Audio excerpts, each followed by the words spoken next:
Today, I'm going to demonstrate how to do the wrapping of a northern-style Chinese wonton. There are two major kinds of wonton in China. One is called the northern style. The typical wrapper, the size is a little bit bigger, and the filler, they use a variety of maybe pork, you can use beef, you can use chicken, or they might even use lamb. And for the other style, the southern style, mainly is from the province of Canton. Typically, the size of the wrapper is a little bit smaller. And also for the filler, they would only use the mixture of pork and prawns. And this style, the southern style, they call for one bite, one wonton. So today, I'm going to show you how to do the northern style wonton. Now, here in front of me, I have the filler, which is a combination of pork. I minced the pork myself, plus a little bit of chopped spinach, okay? And also a small dish of water, and also, of course, the wrapper as well.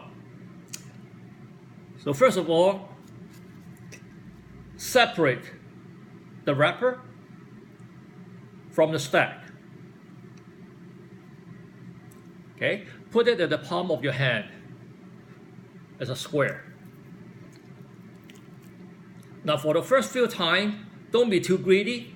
Don't put a lot of filler in the wonton, otherwise you are not going to close it properly. Use your index finger, dip into the dish of water, wet the top half just a little bit, just enough, and use the towel to dry your finger. Fold it half and seal the top half, okay, as a rectangular shape. Now make sure at this point you squish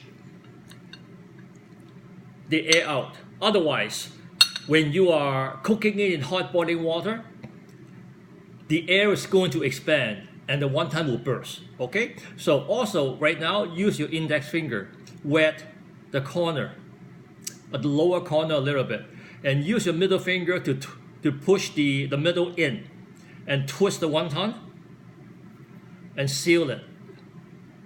Okay, so this is the presentation of a northern style wonton, which look like your ear. And in here, I've made quite a few.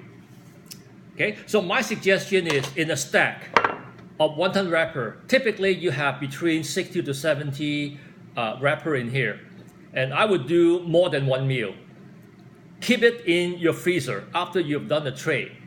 After they're solidly frozen, keep it in a Ziploc bag. It's good for rainy day. You never know when you're gonna need it. Enjoy your wonton.